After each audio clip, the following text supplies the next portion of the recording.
I'm Siobhan Robertson and I'm a dementia support worker here in Scotland Orkney. We run virtual MCST as well as face-to-face.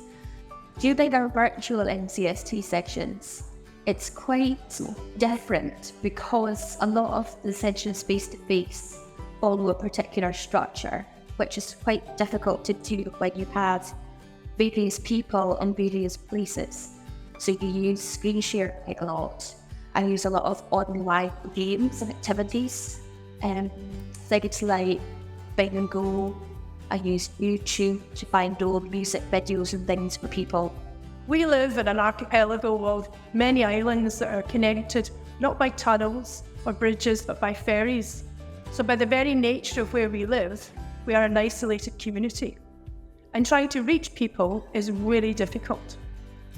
So one of the benefits of this project was that we were able to deliver it virtually, which meant people who really live in islands that are like three hours away in a ferry from the mainland of Orkney, we were able to deliver this service directly to them with support in their own island. The virtual groups, especially for us, are going to grow. I can see that there's a need for more. The more we talk about it in the community, the more referrals we're getting. We're very lucky in Orkney to have fantastic volunteers. We work very closely with an organisation called Dementia Friendly Orkney, and two of their main founding members, Anne and Pat, have really been fantastic in helping us to organise the MCST sessions. And I was looking for something to volunteer for, so I did the training, and I've done quite a lot of sessions here at ageuk Scotland. My husband suffered from dementia, so I had sort of first-hand knowledge of what the problems were and what the joys were. And I do think that at the end of the sessions, people have learned how to use the skills that they still have. You can see a difference from the beginning to the end.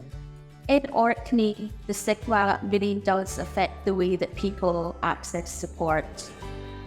I guess people are scared that other people will treat them differently if they find out they have something like dementia.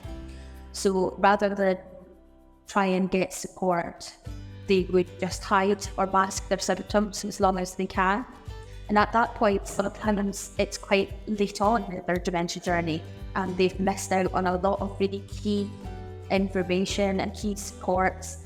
And again, things like MCST, where that could have been used at an early intervention to help them to regain and to retain the cognition that they have. So what we've been trying to do here is to actually have an open conversation with people. That includes clinicians, nurses, people who support people within the voluntary sector in their own homes, anybody that's going round about our community. What we're trying to do is have open and honest conversations with people and say, do you know, it's okay to talk about this. It's really positive we talk about it because there's support out there for people. You don't have to be on your own. So we've got conversations that are now happening, which weren't happening in the past. And that's been so valuable for everybody and every community within Orkney. And that's really, really terrific news for our communities and for our organisation as well. Because not only has it raised, as I said, our profile, it's also allowed us to then signpost people onto other organisations if we can help them. So, you know, we're all here for the same reasons. We're all here to do the best we possibly can for the people we work with and the communities we support.